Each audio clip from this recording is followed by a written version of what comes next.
আসসালামু আলাইকুম dear friends, A bag of job চ্যানেলে আপনাদের স্বাগতম। চলে আসলাম আহ, আপনার সাথে নতুন একটি নিয়োগ বিজ্ঞপ্তি নিয়ে। তো আজকে নিয়োগ বিজ্ঞপ্তি সম্পর্কে যাবতীয়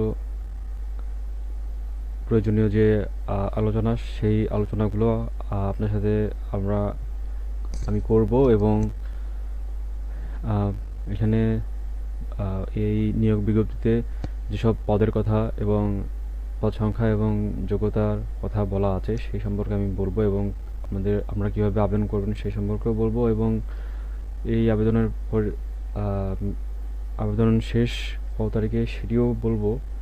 তো আপনারা দয়া করে প্লিজ আপনারা স্কিপ করে দেখবেন না, পুরো ভিডিওটি দেখবেন, তাহলে বুঝতে সুবিধা হবে। তো আমি কথা আর বেশি বাড়াবো না, আপনারা আমার ভিডিওটি মনোযোগ সহকারে দেখবেন, এবং যারা নতুন আছেন তারা অবশ্যই আমার চ্যানেলটি সাবস্ক্রাইব করে ফেলুন, যেন আপনারা আপডেট যে সার্কুলারগুলো হয় সেগুলো আপনারা অবশ্যই পাবেন সাবস্ক্রাইব করার মাধ্যমে। তো ইনশাল্লাহ আমি যত সম্ভব পারি ইনশাল্লাহ আপনাদেরকে অতি সত্বর আপডেট সার্কুলারগুলো জানানোর চেষ্টা করব। তো আমি আর কথা বাড়াচ্ছি না, তো চলে যাই আমরা মূল আলোচনায়। তো চলুন দেখে আসি আজকের নতুন নিয়োগ বিজ্ঞপ্তিটি।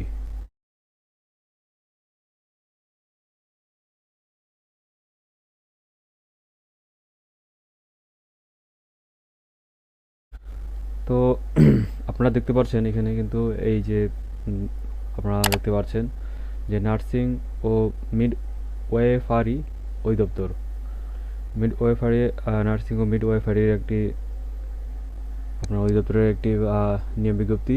তো এখানে আমরা দেখি যে নিয়োগ বিজ্ঞপ্তি কী কী বলা আছে এবং কী কী চাইছে তারা।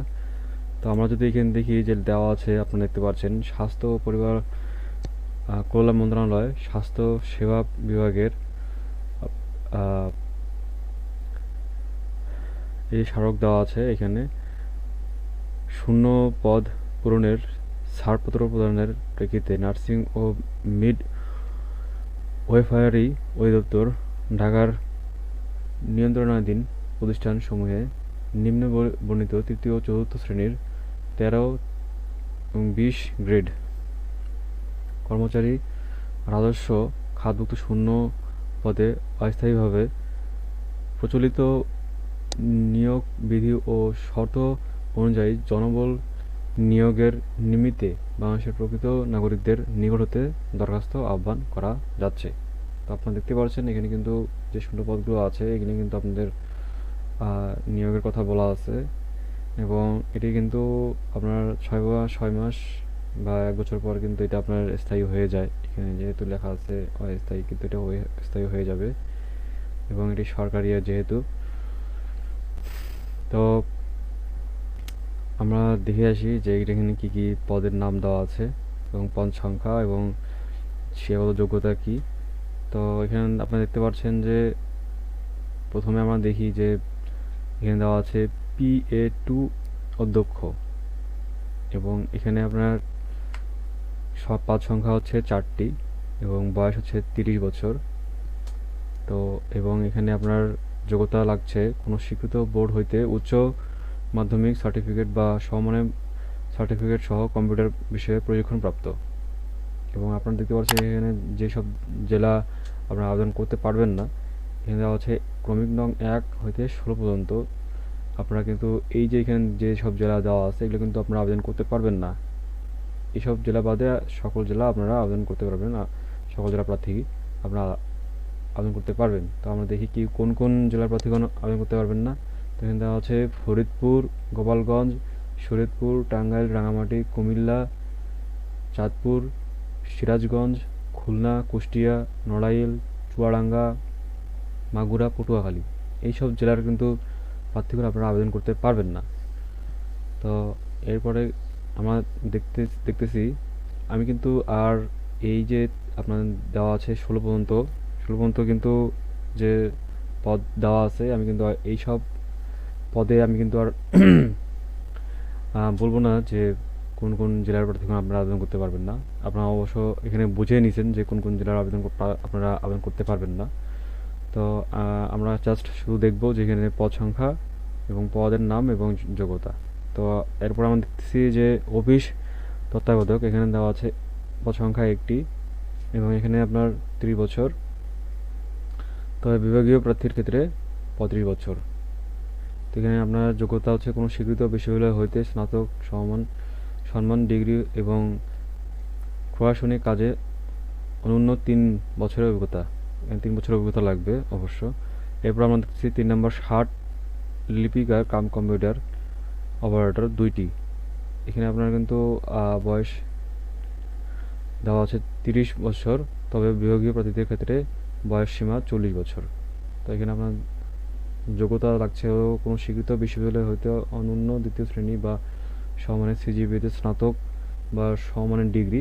এরপরে কম্পিউটার আপনাদের কিন্তু দক্ষতা থাকতে হবে এবং কম্পিউটারে আপনাদের যে বাংলা এবং ইংরেজি ষাটলিপিতে যেটা আপনাদের গতি থাকতে হবে মিনিটে, এই হচ্ছে আপনার বাংলায় 50 এবং ইংরেজিতে 80 থাকতে হবে। এবং আপনাদের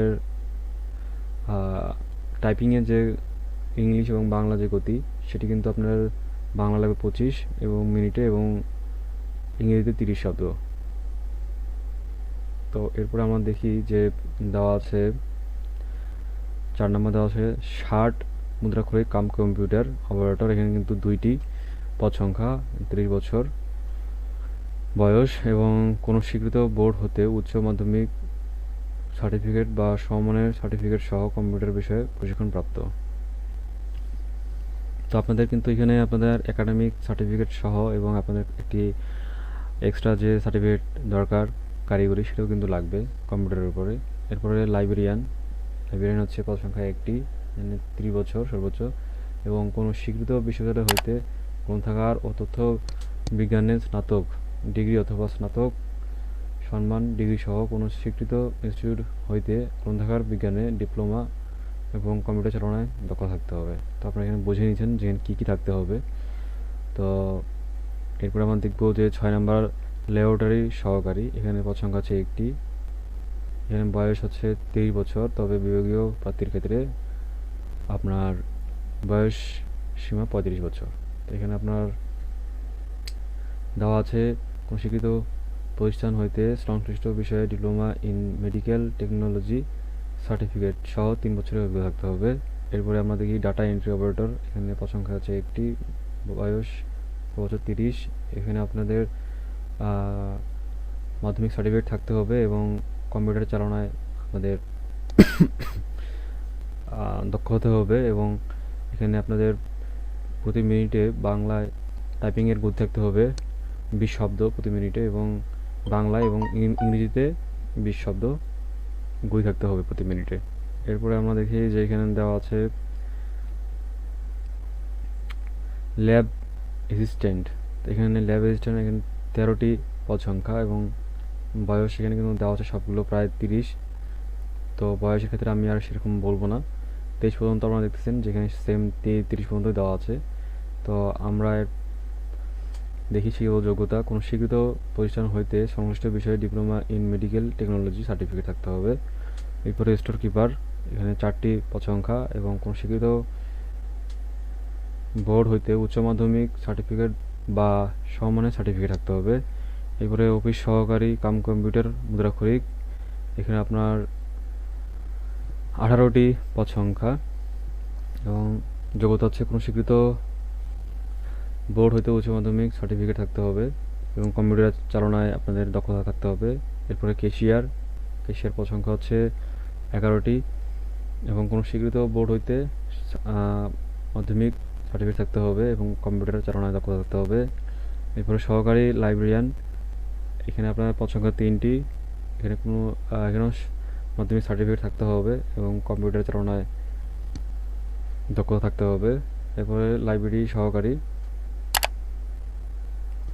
এখানে পদ সংখ্যা 2টি এবং কোনো স্বীকৃত বোর্ড হইতে উচ্চ মাধ্যমিক সার্টিফিকেট থাকতে হবে এবং কম্পিউটার চালানোর দক্ষতা থাকতে হবে। এরপরে হাউস কিপার, এখানে পদ সংখ্যা 9টি এবং এখানেও উচ্চ মাধ্যমিক সার্টিফিকেট থাকতে হবে। প্রার্থীকে অবশ্য মহিলা হইতে হবে, এখানে অবশ্য মহিলা আবশ্যক। পুরুষরা পারবেন না, এখানে মহিলা আপনাদের হতে হবে। মহিলা যারা আছেন তারা আপনারা অ্যাপ্লাই করতে পারবেন। এরপরে আছে হোম সিস্টার। হোম সিস্টার হচ্ছে পদ সংখ্যা হচ্ছে 4টি। এখানে হচ্ছে মাধ্যমিক সার্টিফিকেট, যোগ্যতা যা লাগছে মাধ্যমিক সার্টিফিকেট থাকতে হবে এবং প্রার্থীকে মহিলা হতে হবে। মহিলা, এখানে আপনারা যারা মহিলা আছেন তারা আবেদন করতে পারবেন। এরপরে আর্টিস্ট আর্টিস্টিট আর্টিস্টিট এখানে হচ্ছে আপনার সংখ্যা হচ্ছে 1টি। এখানে আপনার কোনো স্বীকৃত বিশ্ববিদ্যালয় বা ইনস্টিটিউট হতে ফাইন আর্ট বিষয়ে স্নাতক। এখানে কিন্তু আর্টিস্ট যেটা বলা হয় সেই আর্টিস্ট কিন্তু এখানে বলা হয়েছে। আর্টিস্ট এখানে দরকার। পদ সংখ্যা হচ্ছে 1টি এবং আর্টিস্ট বিষয়ে কিন্তু আপনাদের স্নাতক ডিগ্রি থাকতে হবে। এরপরে আপনাদের রেকর্ড কিপার হচ্ছে 1টি। এখানে কোনো স্বীকৃত বোর্ড হইতে মাধ্যমিক স্কুল সার্টিফিকেট সমমান সার্টিফিকেট দরকার। এবং এরপরে অফিস সহায়ক, এখানে আপনার পদ সংখ্যা হচ্ছে 98টি এবং কোনো স্বীকৃত বোর্ড হইতে এখানে আপনার মাধ্যমিক সার্টিফিকেট প্রয়োজন, যোগ্যতা এবং এই পদের জন্য। এবং টেবিল বয়, এখানে পদ সংখ্যা হচ্ছে 11টি। এখানে আপনার 8ম শ্রেণী সার্টিফিকেট প্রয়োজন হবে। এবং নিরাপত্তা প্রহরী 29টি পদ সংখ্যা। এখানে আপনার 8ম শ্রেণী সার্টিফিকেট লাগবে এই পদে আবেদন করার জন্য। এরপরে মালি 6টি। এখানে আপনার 8ম শ্রেণী এবং সার্টিফিকেট থাকতে হবে এবং 2 বছরের অভিজ্ঞতা থাকতে হবে এই কাজের উপর, মালির কাজের উপর।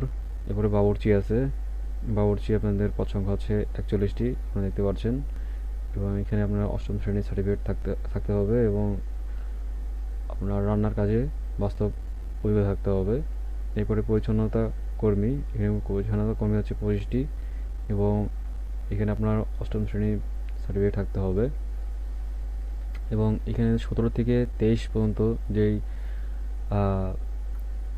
জেলাগুলো আপনারা আবেদন করতে পারবেন না সেগুলো হচ্ছে নরসিংদী, শরীয়তপুর, টাঙ্গাইল, রাঙামাটি, কুমিল্লা, পাবনা, কুষ্টিয়া, নড়াইল, চুয়াডাঙ্গা, মাগুরা, বরিশাল, ঝালকাঠি, পটুয়াখালী। তো এইসব জেলার প্রার্থীগণ আপনারা আবেদন করতে পারবেন না। তাছাড়া সকল জেলা প্রার্থীগণ আপনারা আবেদন করতে পারবেন। তো এরপরে আমরা দেখব যে আবেদন শুরু কবে এবং শেষ কবে। তো এটা আপনার আবেদন আপনার শুরু হচ্ছে, আমরা যদি দেখি আবেদন আপনাদের শুরু হচ্ছে 21 এপ্রিল থেকে শুরু 2022 এবং শেষ হচ্ছে 16 মে 2022। আবেদন জমা শেষ তারিখ হচ্ছে 16 মে। তো এর মধ্যে কিন্তু আপনাদেরকে আবেদন করতে হবে। তো আপনার আবেদন কিন্তু এই যে দেওয়া আছে আপনাদের dgnm.teletalk.com.bd এই ওয়েবসাইটে কিন্তু আপনার আবেদন ফর্ম পাবেন এবং এখানে এই ওয়েবসাইটে ঢুকেই কিন্তু আপনাদের আবেদন করতে হবে। এবং বয়স যেটা দেওয়া আছে 18 সর্বনিম্ন এবং 30 সর্বোচ্চ সাধারণ যারা, এবং কোঠা যারা আছেন তারা কিন্তু 32 পর্যন্ত সর্বোচ্চ। তো এরপরে আপনারা যে আবেদন ফিটা সেটা একটু বলে দিই। সেটা হচ্ছে আপনারা 1 থেকে 16 নম্বর যে ক্রমিক পদ আছে 1 থেকে 16 নম্বর, তো এই 1 থেকে 16 নম্বর পদের জন্য আপনাদের পরীক্ষার ফি হচ্ছে 100 টাকা। তো এর মধ্যে আপনাদের চার্জ কাটবে 12 টাকা। তো এই নিয়ে মোট 112 টাকা চার্জ ফি। এবং আপনাদের 17 থেকে 23 পর্যন্ত যে পদগুলো আছে সেটির জন্য পরীক্ষার ফি হচ্ছে 50 টাকা। এটার জন্য আপনার চার্জ ফি হচ্ছে 6 টাকা। এই নিয়ে মোট 56 টাকা আপনার আবেদন ফি। তো আপনাদের 72 ঘন্টার মধ্যে এটা কিন্তু জমা দিতে হবে। এবং আপনারা কীভাবে আবেদন ফর্ম পূরণ করবেন এবং কীভাবে SMS করবেন সেই বিস্তারিত একটি ভিডিও আমার চ্যানেলে পেয়ে যাবেন। আমার চ্যানেলের সাথে থাকবেন অবশ্যই আপনারা, তাহলে অবশ্যই আবেদনের ভিডিওটি পাবেন কীভাবে আবেদন করতে হয়। এবং আরও যে সার্কুলারগুলো আসবে আপডেট সেগুলো আপনারা অবশ্যই পাবেন আমার চ্যানেলে। তো আমার চ্যানেলের সাথে থাকবেন এবং যারা নতুন আছেন তারা অবশ্যই চ্যানেলটি সাবস্ক্রাইব করবেন। তো আমার জন্য দোয়া করবেন এবং আপনারা আমার সাথে থাকবেন যত, আমি কিন্তু কাজের অনুপ্রেরণাটা বেশি পাবো। তো আজকে আর বেশি কথা বাড়াচ্ছি না। তো আপনারা আমার জন্য দোয়া করবেন। তো আজকে এই পর্যন্ত। আর কিছু জানার থাকলে অবশ্যই কমেন্ট করবেন, কমেন্ট করে জানাবেন। তো আমি কিন্তু রিপ্লাই দেওয়ার চেষ্টা করব, আপনাদের সমস্যার সমাধান করার চেষ্টা করব ইনশাআল্লাহ। তো আজকে এই পর্যন্ত। আসসালামু আলাইকুম।